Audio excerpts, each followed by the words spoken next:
A high-profile CEO murdered in a cold-blooded assassination. Prosecutors filing a murder charge against Luigi Mangioni for last week's shooting of United Healthcare CEO Brian Thompson. An alleged assassin now revered by young leftists who justify the killing on a broken system. That's completely out of touch and insult the intelligence of the American people. Sorry, but you can't get me to feel bad when shitty things happen to shitty evil people. That motherfucker chose to be in his position of CEO knowing that he had millions of Americans' lives in his hands. While politicians continue to push class warfare. It's a nation, people on top got it all, they're doing really well.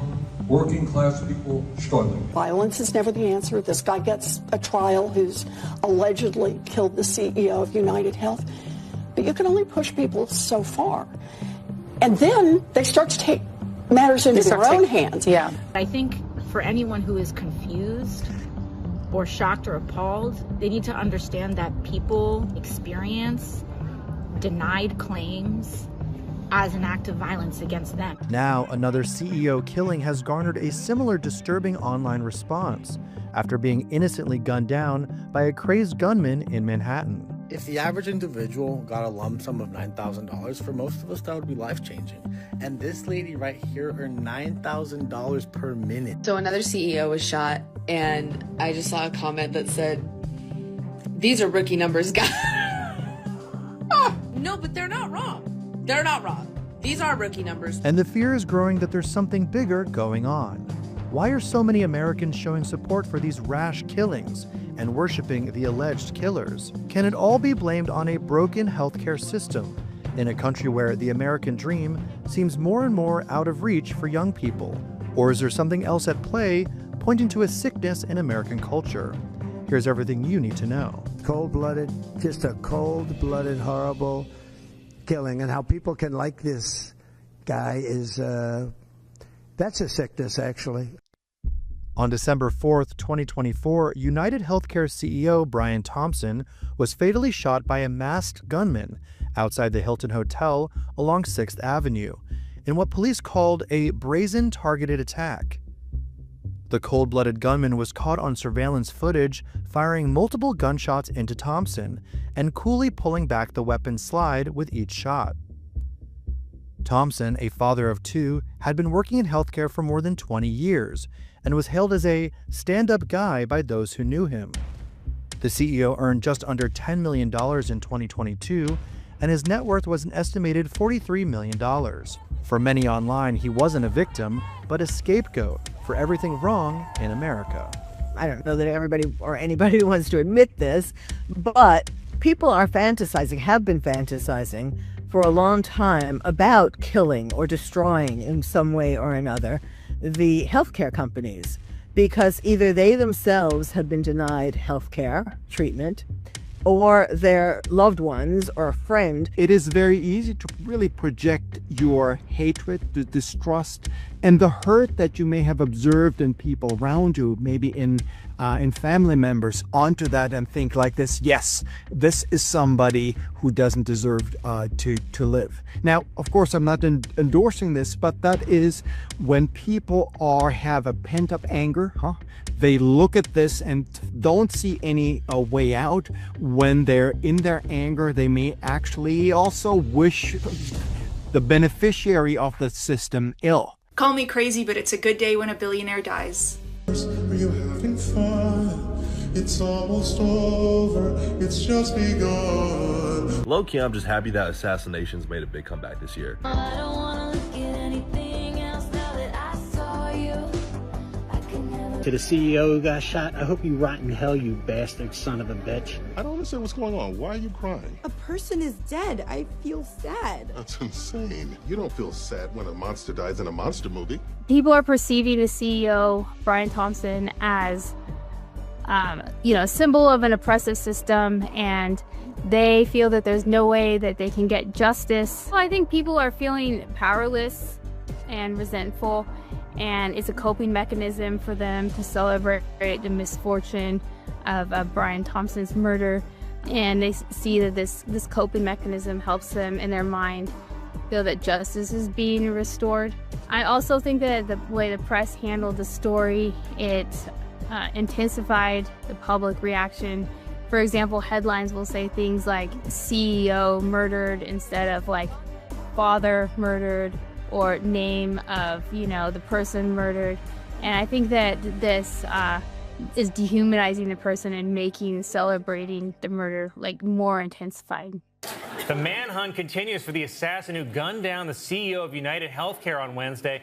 And it really says something about America that a guy was murdered in cold blood, and the two main reactions were, yeah, well, healthcare stinks. And also, girl, that shooter hot. As for the alleged killer, who was identified 5 days later as 26-year-old Luigi Mangioni, he also became a symbol, but one of a heartthrob anti-hero. The Ivy League grad and alleged anti-capitalist was found with a ghost gun, mask, and writings linking him to the deadly ambush. The cult of Luigi was born.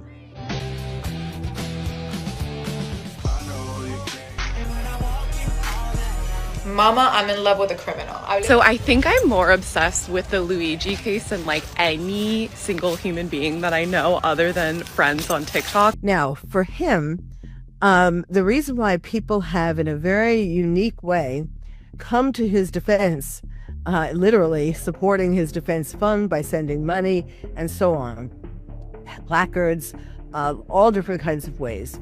And why? The answer is because Luigi Mangioni, for many, is like a Robin Hood.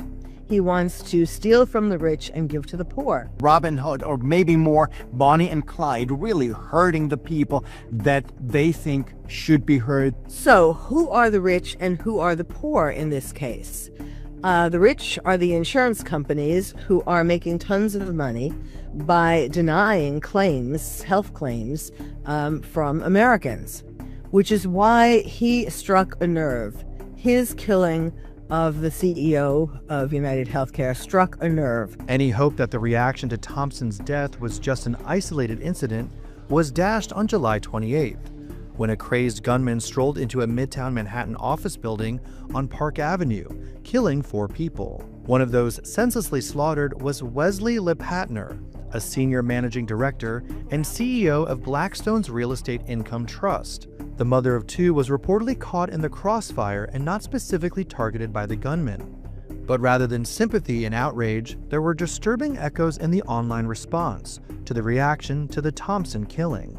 Wesley's company is responsible for buying up thousands of single-family homes across America in order to artificially inflate the price. So I really only have one thing to say about her and her tragic death. According to the experts, this type of response isn't completely unheard of.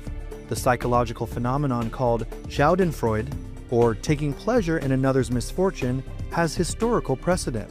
There's some historical examples of Schadenfreude would be when Marie Antoinette during the French Revolution was taken to the guillotine. She was seen as a symbol of royal excess and indifference. So as she was taken to the guillotine, people were cheering and laughing.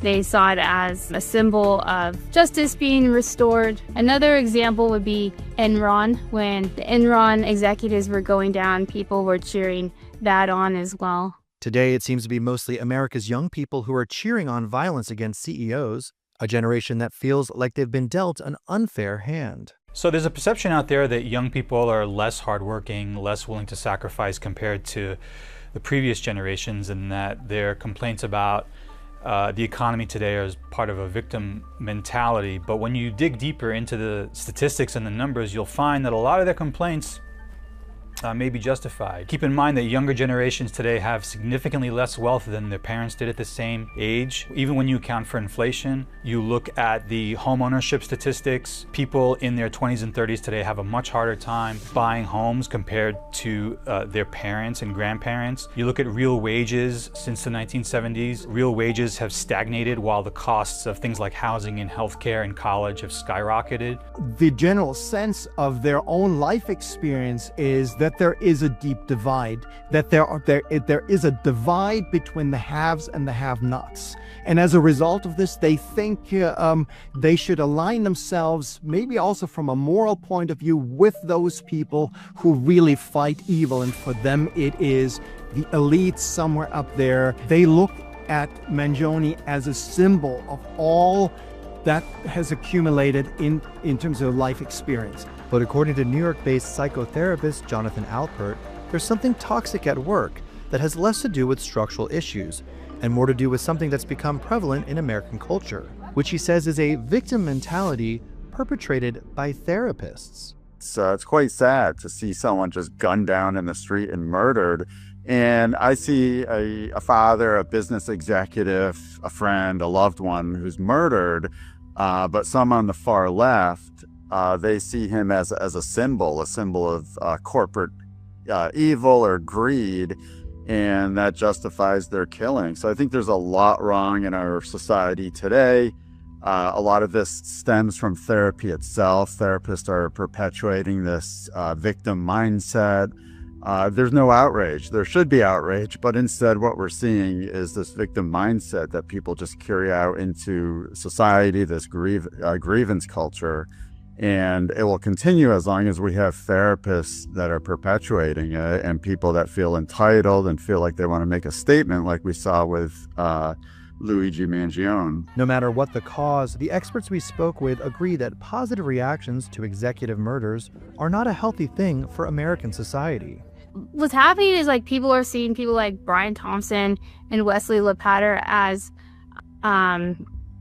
being responsible for the oppression, when in reality, they are just avatars for systems that have they have to answer to the investors and board of directors, and they might not have as much decision making as people think they do. It was very surprising to me that there was this real outpouring here, because ultimately people also missed that this is a father, this is a person. The Brian Thompson was a person who came from very little.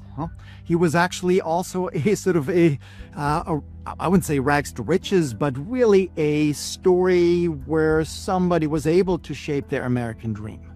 And these are kinds of things in these broader political discussion, once you adopt the lens of terrorism and everything becomes just symbolic warfare, when your goal was not so much to hurt this one person, but just to intimidate and frighten everybody just like them, then you completely lose that humanity, and you may actually work, in this case, cross purposes.